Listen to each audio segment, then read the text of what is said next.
Welcome back. It's your boy Goji.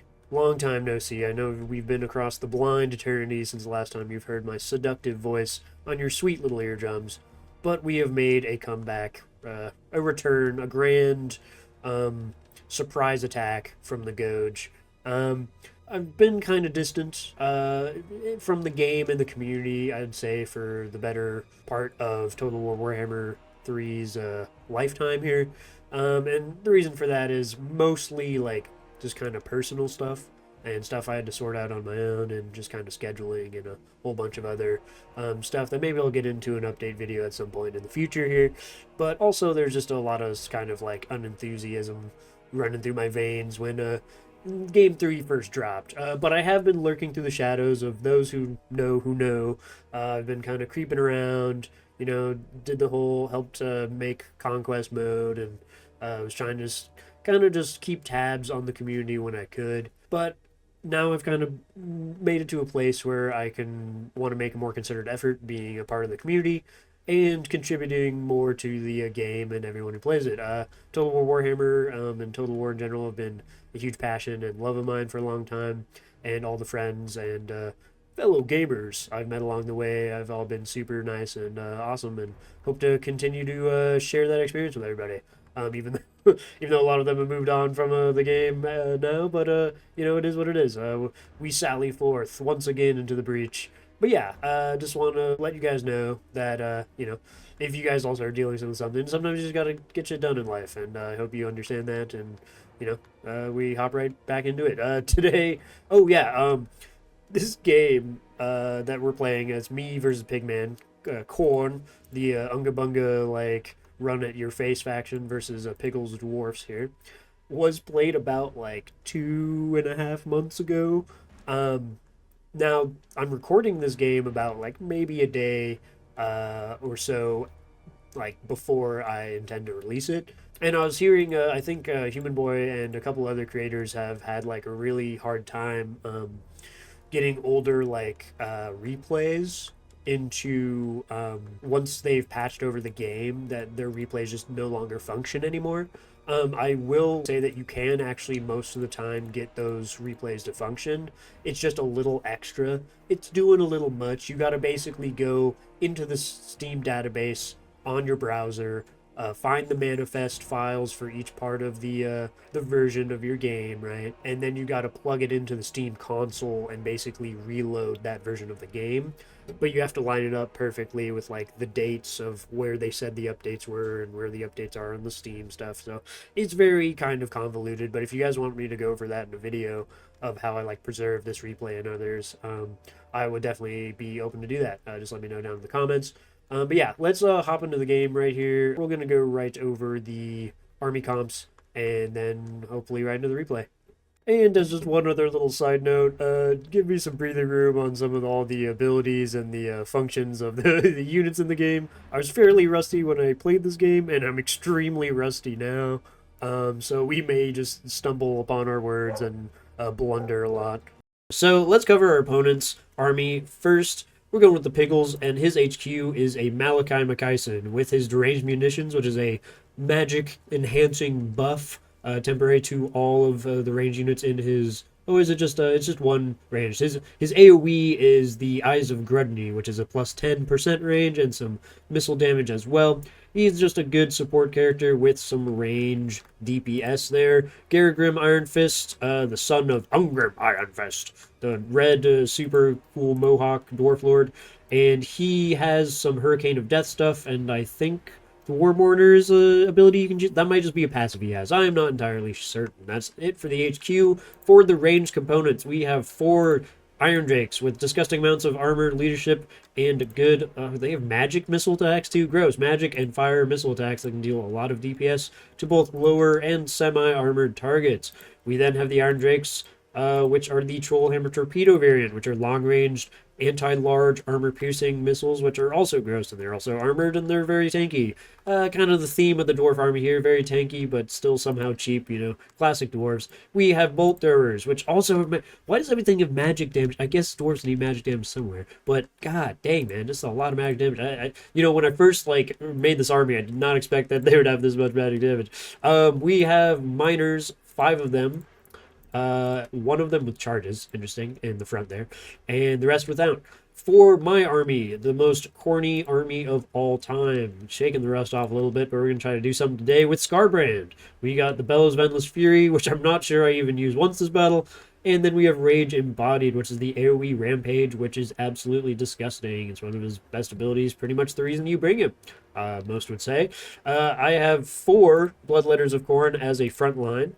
I have 2 Chaos Chariots as kind of line disruptors to kind of like run through the Dwarven army and stop all those missiles and stuff from coming at me. 4 Chaos Furies, more disruption and just army penetration. Need a lot of double penetration here with the Chariots and Furies. And we got the Marauder Horsemen of Khorne. They're just good anti-infantry tools that also have armor piercing, so you can kind of keep at a distance if you're from stuff you don't want to engage with, but then you can rear charge and charge in with those guys. Let's start into the replay with Ernest here. Scarbrisius is going to get shot almost immediately by armor-piercing magic missile artillery that is just going to shred his cheeks to a point where I pretty much have to retreat him immediately behind the line of this kind of like debris, old ruined village and trees.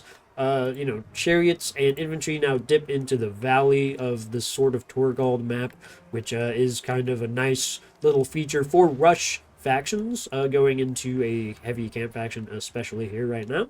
The Furies are trying to position and just stay a little bit outside of range of stuff, just so that they can dive in when they need to. Now, I do a huge blunder here, and I run the Chariots forward. I really maybe only should have ran one up and probably a bit later, right when the Bloodletters are on the edge of these guys' range, because I just needed to shut down the miners. I didn't really need to shut down these Iron Drakes, and I'm getting toasted for it. Do you see these poor Chariots? They're getting absolutely roasted, spit roasted, destroyed, and they're going to just retreat from the battle almost completely. My Furies jumping in to stop the Iron Drakes, especially on the left flank, from shooting at Scarbrisius, who's coming in for a nice little rampage, hopefully. He does decide to go into the front here, which I think is a very stupid play by myself.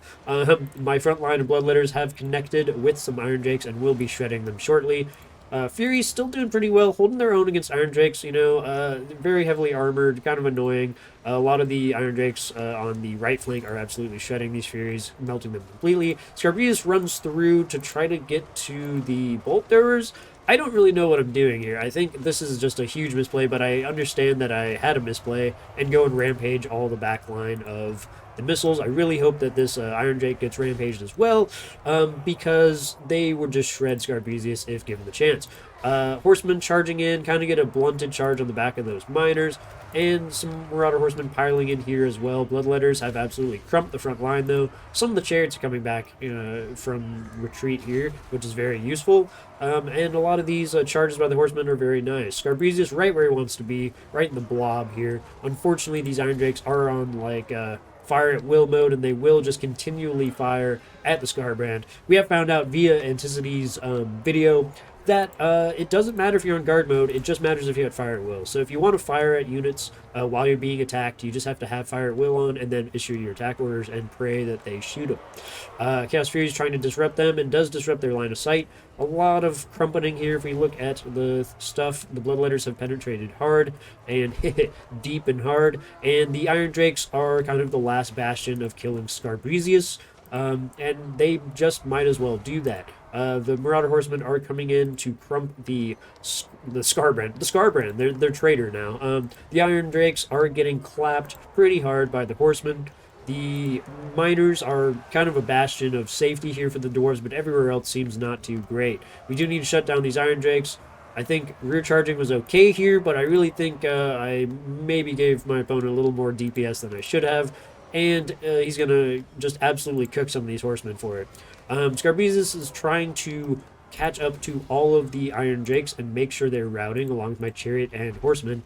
These things staying routing is extremely important. The battle hinges upon the Iron Drakes being gone. Scarbrisius and the rest of the army can probably wrap up everything else.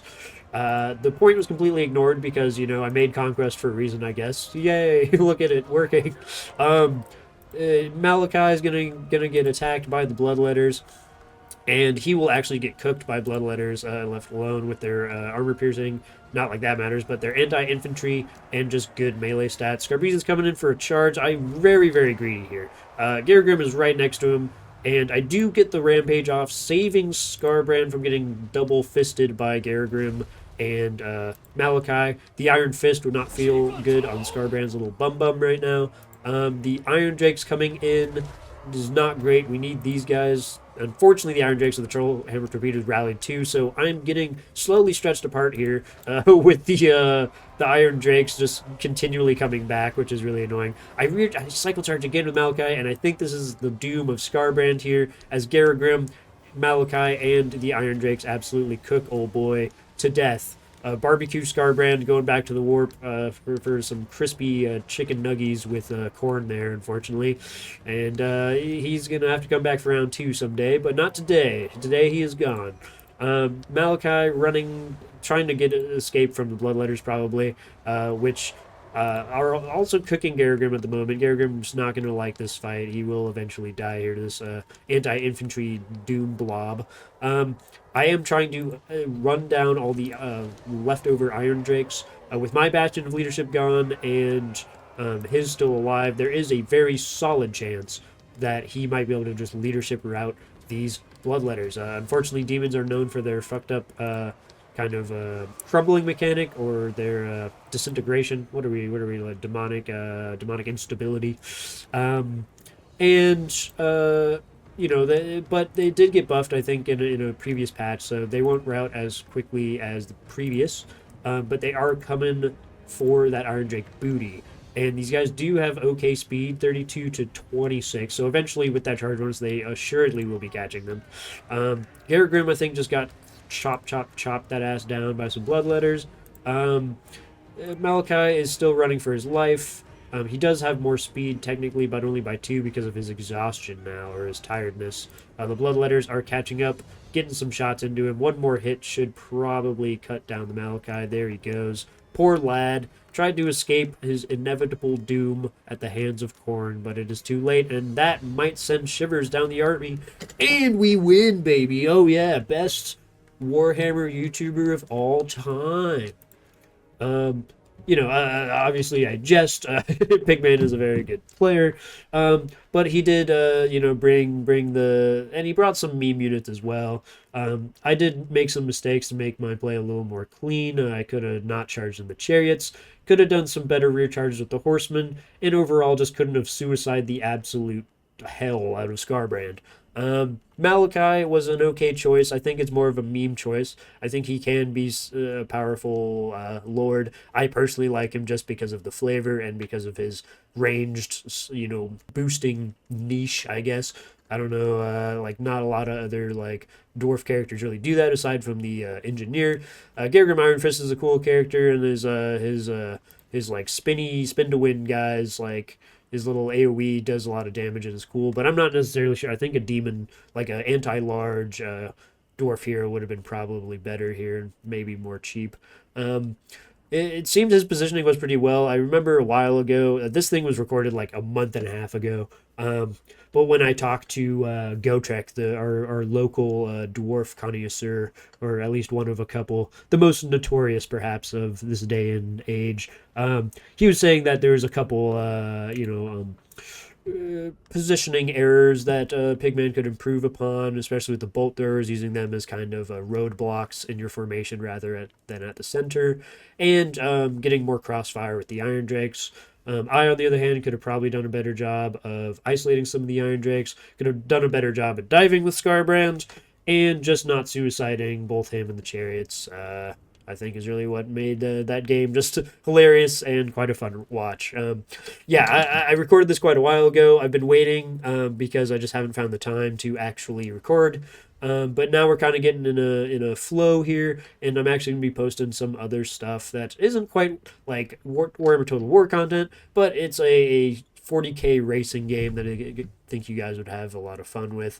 Sorry if I'm stumbling through stuff, but we're getting back into it. I hope you guys enjoyed it, and I'll catch you in the next one. You